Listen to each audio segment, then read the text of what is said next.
Another big-time win by the Suns in the preseason over the Los Angeles Lakers, and part 9 of our Suns preview series, 13 questions that will define the Phoenix Suns seasons, looking at Devin Booker and his popularity after a big NBA commercial spot this weekend. All of that coming up right away here on Locked On Suns.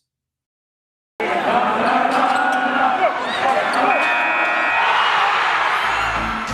are Locked On Suns, your daily Phoenix Suns podcast, part of the Locked On Podcast Network, your team every day.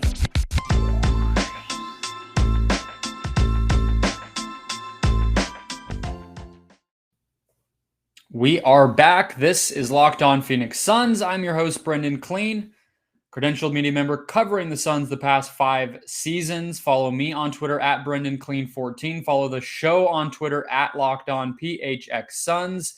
Thank you for making Locked On Suns your first listen every single morning.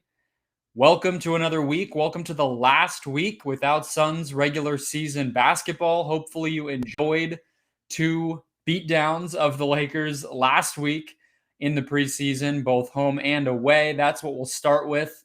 The Suns' victory, double-digit, not even close victory over the LeBron James-less Lakers. I'll just give you some brief takeaways from the game, and then I also want to get into how these teams shape up and match up against one another. Now that we have seen them twice, they were obviously a very big challenge for the Suns during the regular season last year. There were some testy battles, dare I say, shaping up into something of a rivalry once again. And of course, in the playoffs, we already saw how the seeding can sometimes break down in such a way that you end up facing a team like the Lakers even earlier than you expected. So I do want to give some thoughts on the matchup itself here, even though LeBron was not around. It's pretty obvious what he is as a player. So I do think you can do some takeaways there. And then I'll close the show with part 9 of our Suns 13 questions that will define the Suns season preview series, winding down. Only 4 more after this one today, but it was perfect timing because, again, Devin Booker starring, getting a quiet moment to himself in the new NBA season ad for the 75th year. So I'll talk about that. The question goes into his popularity overall as a face of the NBA. So that's the rundown for today. I do want to remind everybody as well first, before I start talking about the Lakers game, Kelly Oubre bobblehead. I have not shown the beautiful man in quite a while. AirPods, Converse, wave jacket. This bobblehead could be yours if you subscribe to this channel on YouTube. So if you're a listener and you have not yet done that, just head over to YouTube, hit subscribe, have that show up in your feed. It does us a big favor, and it gives you another way to check out the show. If you are finding this show on YouTube and you have not subscribed, please down below hit the subscribe button. It makes it a world of difference. It makes it easier for people to find this show. It makes it easier for Suns fans to be part of our little community here when we'll start doing live streams after games and smaller clips here and there reacting to news. All of that stuff is going to be living here on this channel, so it will have more in it as we make our way through the year. So lots of goodies, and would do us a lot of favor if you were to subscribe. Okay, let's get to this game. Again, a 123-94 victory, nearly 30-point blowout. Again, I'm not going to say this officially confirms that the Suns are a better team than the Lakers or anything. I did not overreact to an over 0-4 preseason in 2020. I will not do any such thing to a 2-1 start to the preseason this year. We'll get to the matchups and the way that these teams sort of stack up against one another in the next segment. But just from a pure game perspective here, I just can't help but continue to feel like this defense. I mentioned in the last couple of recaps of preseason games that overall the cohesion and the identity and the sense of self, this team just has that, and it's not going away. Not that I thought it would, but it was such a breath of fresh air last year, and they developed over the course of the season, then obviously came together and really cemented that identity and cohesion during the playoffs. But to see it come back, to see it happen again, to see it just be able to be flipped on and off is something that I talked about a lot. And the way that I continue to see it most is on the defensive end of the floor. And you just watch, and the Lakers are still figuring themselves out. Obviously, Russell Westbrook did play in this game, and he changes so much. You have Kent Bazemore playing a lot of minutes, Carmelo Anthony playing a lot of minutes, all of these veterans that are just trying to figure things out together. And the Suns are able to just squelch out possessions if the Lakers or any team, the Kings as well, didn't know what they were doing, right? If the Kings won, the Kings offense was really going, and the Suns did not look spectacular in that game. They've looked a lot better in the past two. But there are just these moments, especially when the starters are out there.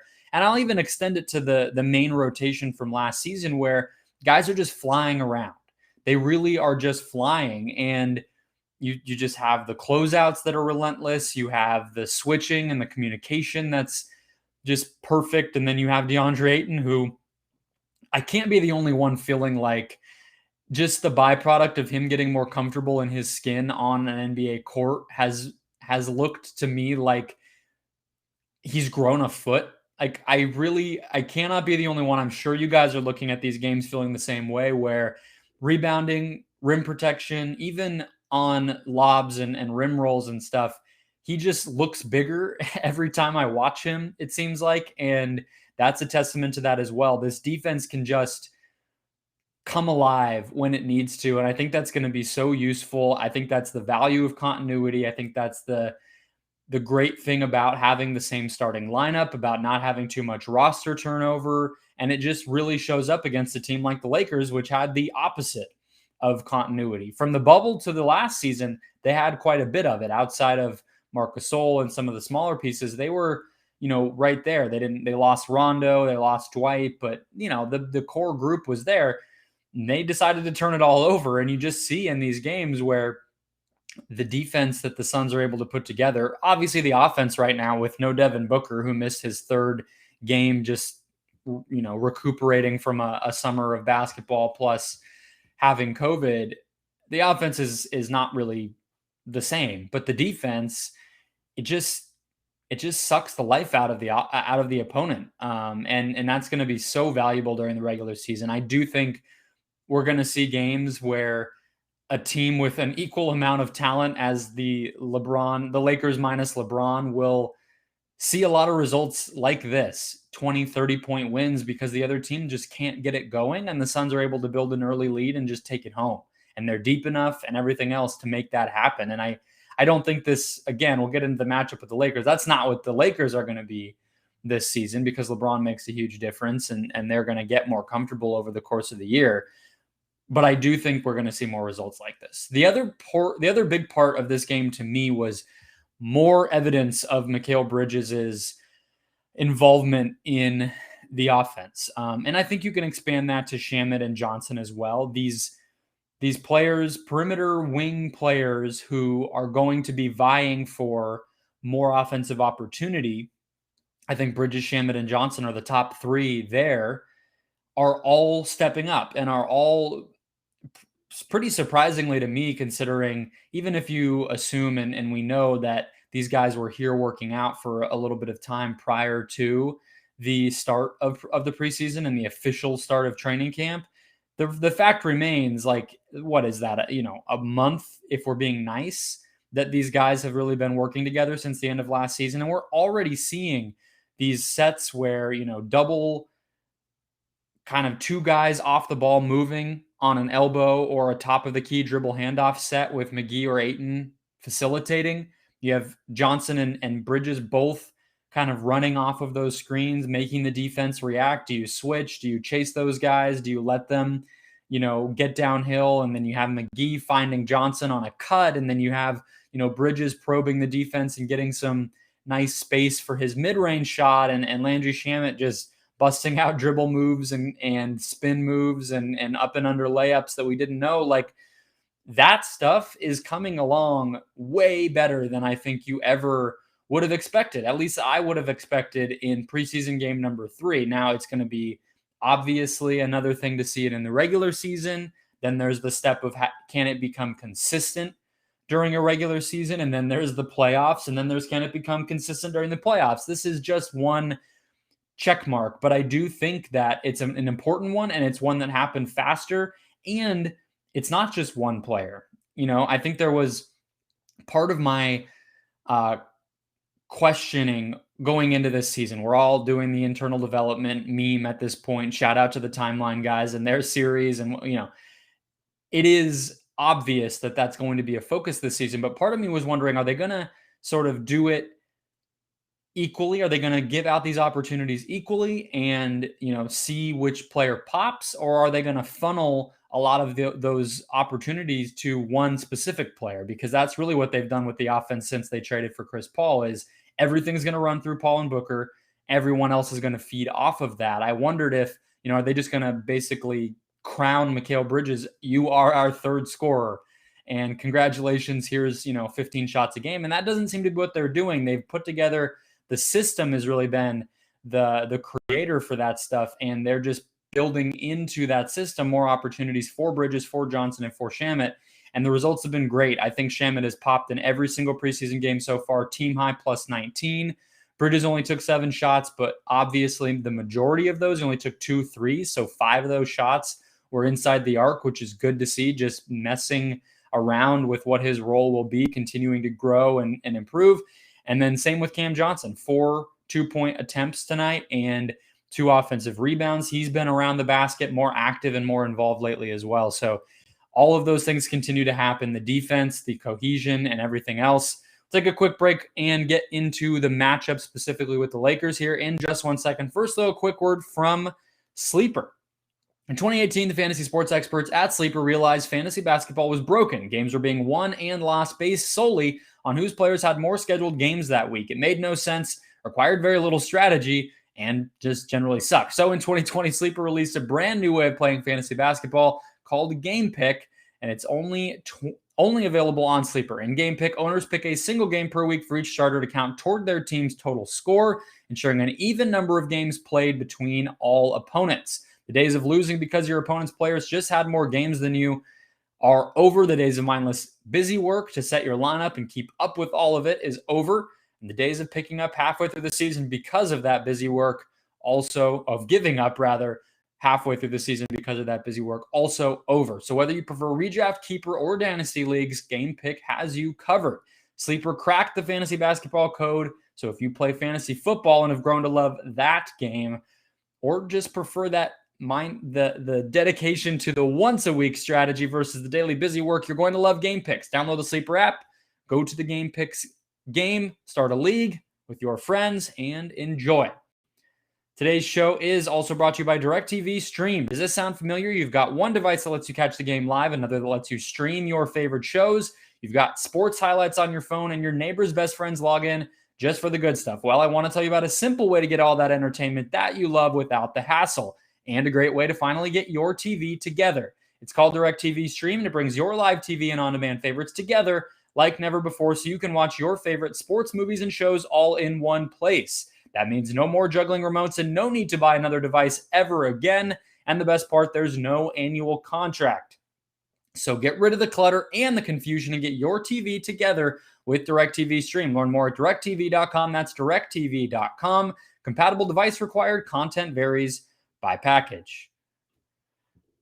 Okay, a few quick thoughts here about how the Suns match up with this particular Lakers team. Keeping in mind, again, we did not see LeBron James. Russell Westbrook is not himself and is working his way into being integrating and playing heavy minutes and playing in the preseason at all. So, caveat, of course, we don't know what this team will look like, so I'm by no means giving you a playoff preview here at all. But I do think, look, we got 2 preseason games where the starters did play a considerable amount, and it's a team that's going to be really important. So I do think it's worth a check-in here.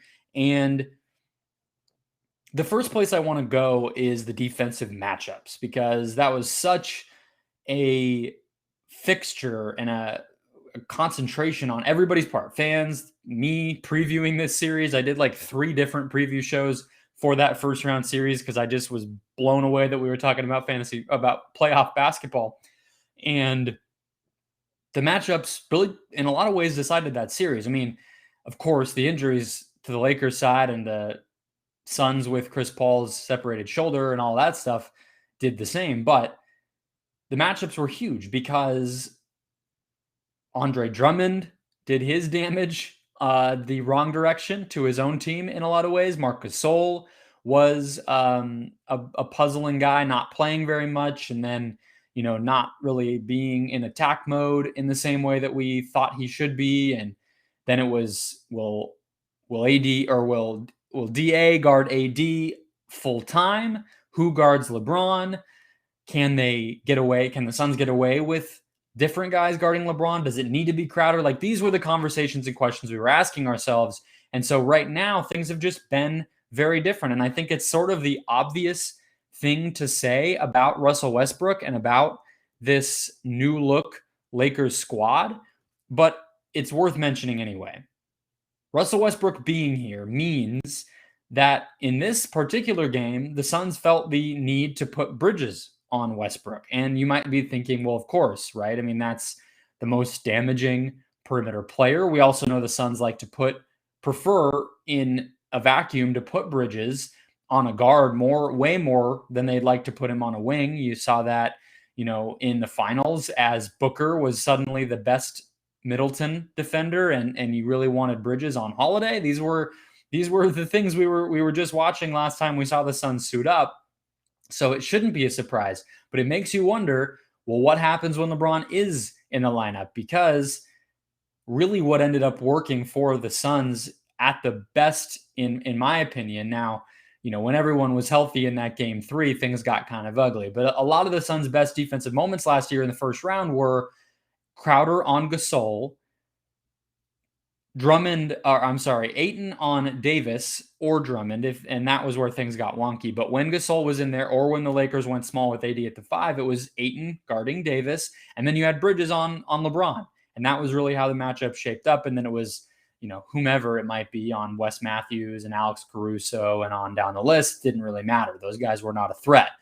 Westbrook, despite all of his flaws, despite all of the legitimate, I think, concerns about whether this Lakers team actually is going to be better suited to win another title by getting Westbrook, he is somebody you have to dedicate a good perimeter defender to. I mean, that's still the level of respect you have to give him. He was a borderline all-star, all-NBA guy last year. He will produce. He will get the offensive rebounds. He will attack the basket, push in transition. He'll make the random flurry of jumpers. You have to respect that, right? And so for now, we saw Bridges have to guard him.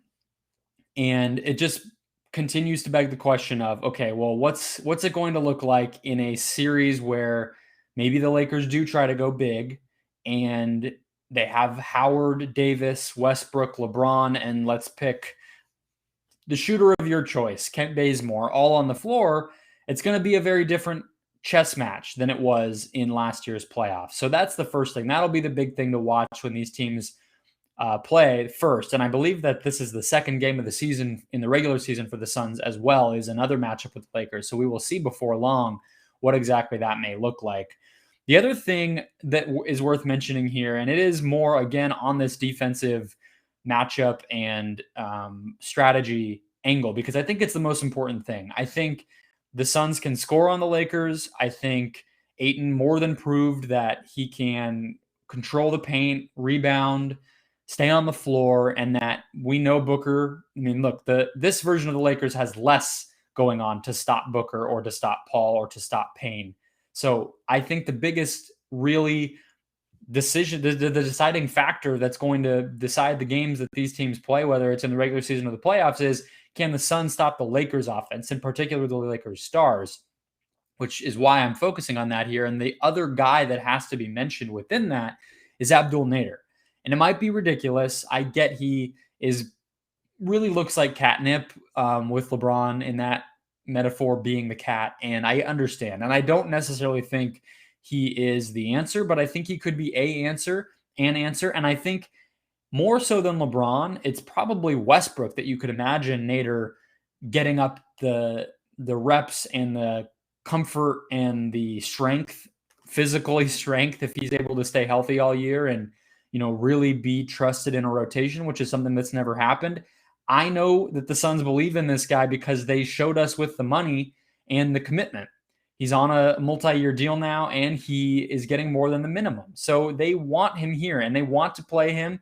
And I think he's going to be ahead of Jalen Smith in this rotation. I think he's going to be ahead of Frank Kaminsky in this rotation. I think he will basically be the backup forward next to Cam Johnson.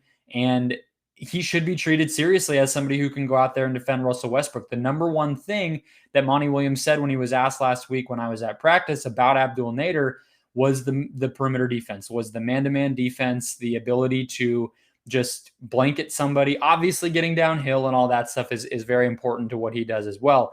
But it was that ability to go out there and defend. So it's going to be a very different look when these teams face off. It's going to be a different sort of puzzle for Monty Williams and his coaching staff to put together. But I think Nader could be part of the solution there. And I obviously believe that guys like Cam Johnson, Mikal Bridges, Jay Crowder will continue to be as well.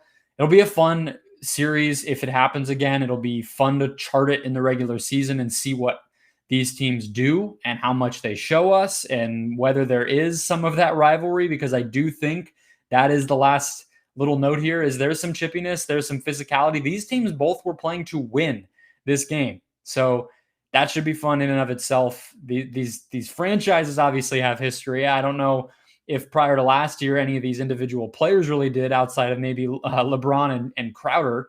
But now after that playoff series and everything else, there is some history, there is some beef here, and I would be thrilled if it really did turn into something like that. Again, a 123-94 Suns victory. Let's close out the show with question number 9 on our 13 questions that will define the Phoenix Suns season. We'll get to that in just 1 second. First, though, a quick word from Built Bar, the best tasting protein bar ever. My favorite protein bar. And Built Bar likes to say the healthiest candy bar ever. It's not hard to see why. Covered, each and every bar is in 100% chocolate. They're soft and easy to chew, but not too sugary. Most importantly, they are only going to have 4 to 5 grams of sugar, only 130 to 180 calories, but packed with 17 to 18 grams of protein. That's what you're going to get in every single Built Bar, whether it is a classic favorite like coconut or raspberry, or the most delicious limited time offering that I can remember in a while from Built Bar, which is cookie dough chunk. Delicious. Little bits of cookie dough, little bits of chocolate. Again, that same amount of sugar, that same amount of protein. It's consistent. Somehow they make these things delicious, and you're looking up and down the nutrition chart on the box, on the bag, wondering what happened, wondering how it possibly was created in such a way. But it is, and they are all great. They are all that pick-me-up that you need in addition to being delicious. So go to Built.com, use the promo code LOCK15 to get 15% off your next order. Again, that's promo code LOCK15 for 15% off at Built.com. Closing out the show here, perfect timing. Didn't expect to do this one today. I actually been looking for a guest to do this one in terms of our 13 questions that will define the Phoenix Suns season. But it ended up working out because Devin Booker was one of the stars of the 75th anniversary NBA advertisement that started to make the rounds. It was on ESPN during the preseason game. So if you did not see it online prior, you probably saw it during the game today. And it was a very, very cool moment, not only for Booker to be there, to be honored in that way, where it's, legends of the game and then modern stars and everything else. So obviously Booker getting that nod is just a continuation of, getting to the finals, getting the respect there. He's on the cover of, the ESPN cover story. He's getting named the Team USA. He's all of this stuff. And this is just another part of that. It's another piece of the rise that we're watching this guy undergo. But more importantly than just being there was the way he was pretty prominently featured in a lot of very personal ways to him.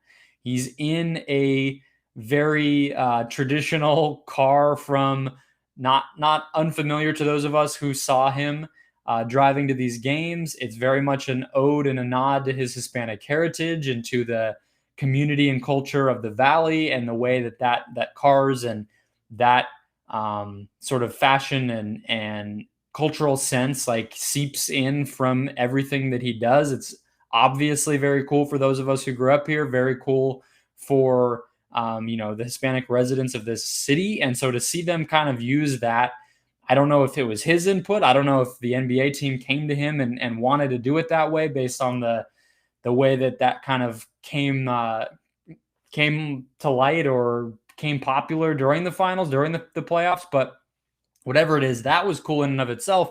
Then you see him, he's in the car, and you zoom out and he drives up, mural on the wall, kind of like this neighborhood. That's the idea of the ad. And up on the mural on just regular city street is Kobe Bryant. And it is not only Kobe, who is obviously unable to be in this ad, but clearly would have been otherwise, but it's Kobe with "Be Legendary," the phrase that Book now has tattooed on himself that was written by Kobe on the pair of sneakers that he gave to Book all those years ago. That is also part of the mural. And Book looks at it. The music completely stops. The ad goes silent. And this guy gets a complete moment to himself where he nods at Kobe on the mural and then drives away. Very cool, very touching. The whole ad is awesome. But getting that moment, it was like, man, I have to do that question for the preview now. And so it's kind of interesting to think about, right? Because to me, the thing that makes me feel like undoubtedly yes is, well, first of all, he's a great player. He also has a lot of personality. So you look around the younger players in the NBA, and it's some international players, which poses its own challenges for being, we've never really seen that, right? I mean, I'm not even trying to make this a factor of can they or anything else. These are brilliant players. These are amazing personalities for the most part. I mean, who is cooler than Joel Embiid? I mean, he's obviously going to be a part here, but like Nikola Jokic, Giannis Antetokounmpo, Luka Doncic, these are guys who are a little bit untraditional in terms of they are not Michael Jordan in this in-your-face, I'm going to be a celebrity, I'm going to be everywhere. Giannis has been taking a victory lap all summer that he did it his own way, and he's a family man, and he's a small market man and all of that. Luka Doncic doesn't really seem to be at that phase of his career, but even besides the international guys, it's Jason Tatum, it's Zion Williamson, it's Trae Young, players who to one degree or another don't necessarily have that personality, right? They don't have the magnetic pull that I do think Booker has. This ad was an example of that, but it was also an example of, to me, was Booker's, the things that we love, the things that Valley sports fans love about Booker and have grown to kind of cherish about seeing him every day and having him be a part of this community, is the cultural stuff. The fact that he's in this basically lowrider in the 75th anniversary commercial, the fact that he's, his sense of fashion has become such a part of himself, and he's got the baggy clothes and the, fairly cholo-like dressing that he sometimes likes to pull out every so often, the pit bull and everything else. It's awesome, and it's uniquely him. And the fact that that's getting picked up by, marketers and everybody else is very, very cool. And it makes me feel even more optimistic that this guy will continue to rise. Of course, it doesn't hurt. Have to address the obvious, which is that he's dating a Kardashian. That doesn't, it's not a bad thing. I know that she's not actually a Kardashian, but she's part of that family. And so, of course, like, that's going to be a factor. He's going to be in the tabloids. He already has been. Their Instagrams were fodder for TMZ and everything else throughout the entire playoffs. Where were they? Did she come to visit him in the city where they were playing? And all of that won't be going anywhere. And that certainly doesn't hurt in terms of fame. I just hope that continues to play out, because I think he deserves it. I think he's put the work in. I think he's a genuine person. I think he's a good, role model and everything else for folks here. He hasn't screwed up. He's been in this community forever, outside of some weird slip-ups with, Tyler Ulis and whatnot back in the very early days. He's got a complete scotch-free, clean record and everything else here. So there's no reason to think he won't. There's no reason to think he doesn't deserve it. And it'll just be very cool to see that, because that's really something the Suns have never had. I mean, Steve Nash wasn't really that type of guy, because he was already older by the time he got here and was being, so great. And I don't think he had that hunger for the spotlight in that way. Charles Barkley was already famous by the time he got here. That didn't really happen. Amari Stoudemire, for different reasons, was never quite that player. So it would be incredible if that continued to happen. My only plea would be that this guy gets a freaking signature shoe at some point, a real bona fide Booker shoe, not, a version of another player's sneaker or anything else. The full rollout, the full design, new from scratch, from Booker's head, from his team. Make it happen, Nike. I think it would be incredible. And, we've loved all the releases and everything. There's a bunch that have come out. There's different colorways and everything, but he deserves to have that. Trae Young got it, and I think Book should be the next one. I mean, I don't know why he wouldn't be. I know that Young has his own stands online and things that put him in a different stratosphere to an extent, but look, like Book is getting there, and I would feel like Nike should get ahead of that now rather than have the demand exceed the supply, if you know what I mean. So I think the answer is clearly yes. Devin Booker will become one of the faces of the NBA. I think he's already on his way there. I think more winning and more being himself and being genuine and unabashed will only help that. And we'll get to see it throughout the year and throughout the rest of this contract that he has. He's going to be here through his prime, and it's going to be fun to watch. That will wrap us up, though, folks. Enjoy your Monday. Savor 2 wins against the Lakers. That is very fun. And you'll hear me yelling at you about this for the rest of the week, I'm sure. But tune in on Wednesday. WNBA Finals Game 2. Support the Phoenix Mercury. They have earned it. They are bringing finals basketball back to the Valley. It has been really incredible. The crowd was awesome for Game 1. I was there.